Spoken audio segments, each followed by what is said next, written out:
case, are my biggest heroine in the anarchist movement, Emma Goldman. Emma Goldman came to this world a few years after the ruling Russian Tsar Alexander II issued the emancipation decision and terminated the centuries-long Russian serf system. Kaunas, in the same time, altered its identity from a pious town to a connecting point, an important commercial center between German and Russian empires, as the railway between St. Petersburg and Berlin constructed.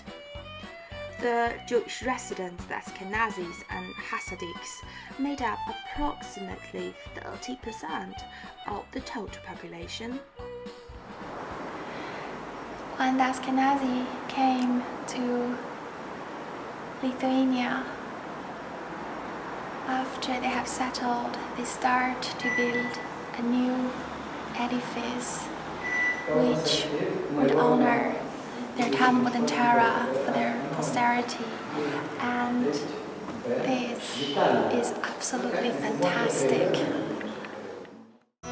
The road towards a stable home in Kaunas was perilous and long, as the poverty-stricken Eastern Jews were displaced from Ukraine and Poland as the pogrom deepened. After the Pale settlement was issued in Russia, the Jews, the eternal outsiders, moved again. Upon their new homeland, they enjoyed many civil rights, which were never granted for them previously, despite the fact that the Jews were still the second-class citizens, whom the mainstream Christians disdained openly. Their visibility was not welcomed. Nevertheless, it was tolerated with noticeable irritation. At least the Jews could finally enjoy some degree of freedom. Also, the culture exchange with other Jewish communities internationally. Emma Goldman grew up in this neighborhood, and she lived here until she was a teenager. During the Second World War, this area was used as the Jewish ghetto. Goldman was not a welcomed offspring in the family, in which the parents just never displayed any sign of love or charity towards each other. Her father hoped that his first offspring, with a woman who brought with her an impressive dowry through the nuptials, would be a lad. When Emma finally arrived, he displayed a belligerent attitude toward both his wife and the baby girl. Through her childhood, her father rarely acted as a loving and encouraging father figure. On the contrary, he often abused her violently. Whenever Emma displayed her determination to rebel against his autocratic guidance verbally, or then a willingness to assimilate herself to the traditional submissive gender role. For the young Emma, this hostile environment shaped her characters. I often think, if Miss Goldman already gained a strong disbelief in any means of political or religious authority, when she realized that her father, the disciplinarian of the family, was far less adequate than his subordinate family members. This is a very quiet and quaint place today, but during the Nazi occupation, the Germans were just everywhere, and the Jews had to live in a place that is very, very crowded.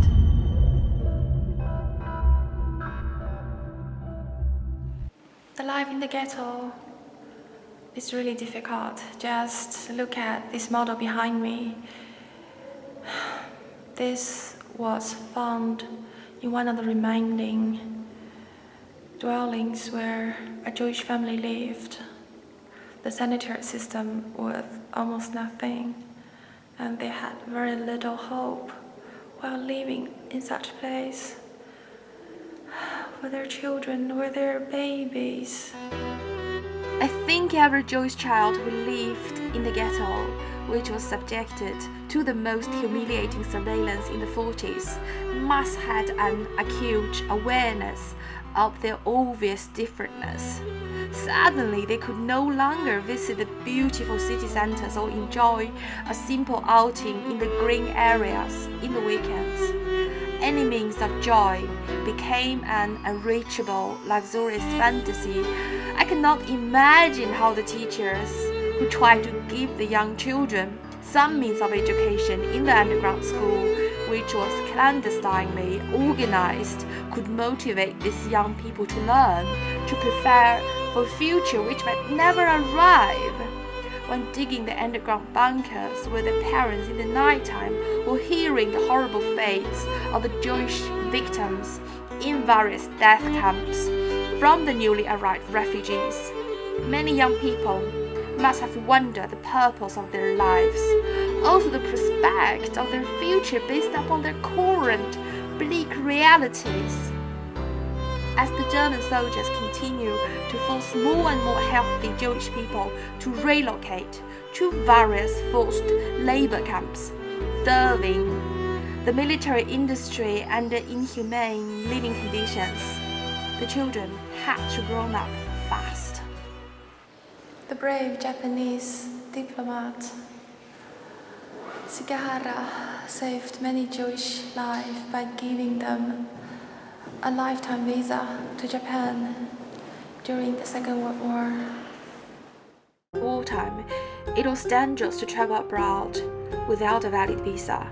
The Jewish refugees could either obtain a visa from Dutch or the Japanese embassy in Kaunas.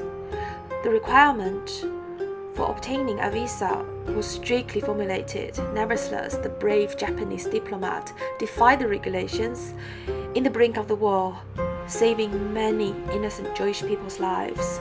The less fortunate ones were trapped in the labor camp, which was located in the 7th fortress.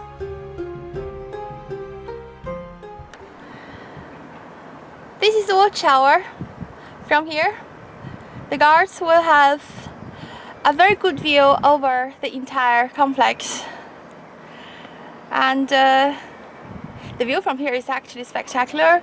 Nevertheless, I do not want to be the guard here. Just like the Japanese diplomat said, I know it's important to obey the order. Nevertheless, I'm not ready to do the things which will make God angry. 7th Fortress was in fact the first Jewish concentration camp in Nazi-occupied territories. Most of the incarcerated prisoners were Lithuanian Jews. The first group arrived already in June 1941. In the following 2 months, over 5,000 people passed through the main gate. Most of them did not escape the fatal end. At most, over 2,000 people were executed by firing squad in a single day. The great action took place just right here behind me. It's really difficult to understand how they could execute so many people in so short time. And it's not like they were all over 18. Many of the victims were children who did not even know the meaning of being a Jewish. When viewing the execution ground from the top of the hills, the walls that enclosed the space became delicate Lego pieces. The walls were nothing but insignificant sewing threads. The people who were confined in the space were as tiny as the tin soldiers in any board game.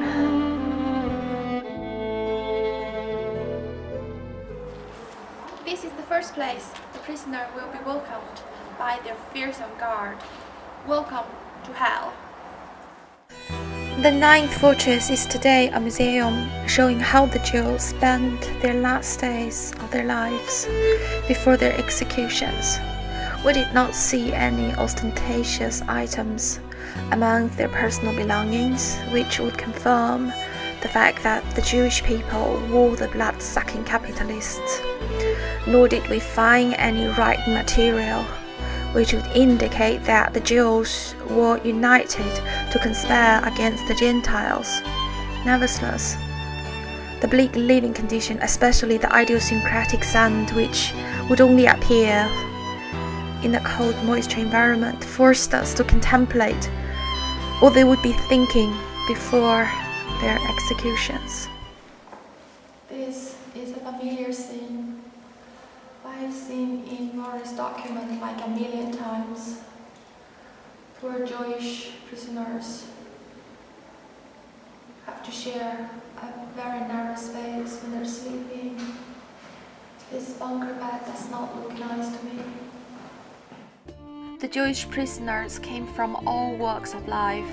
Their ideas of divinity and goals in life were grotesquely overlooked by the guards, the Christian congregation, the Jewish people's next door neighbors in the last 300 years, most of all the government, whose most important task is to protect their citizens from being harmed. What a peaceful place this green meadow is today. It is difficult to imagine the fear in the eyes of the Jewish people when they arrived here in the beginning of the 40s. When the gunfire continues day after day, night after night, I have absolutely no idea how I would react in a situation like that. DL being an alien, an eternal outsider, without any possibilities to any means of inclusion, is a painful experience, especially for young people. A hostile environment shaped the young Emma Goldman into an agitating political philosopher who searched for a proper definition of liberation and equality through her entire adult life.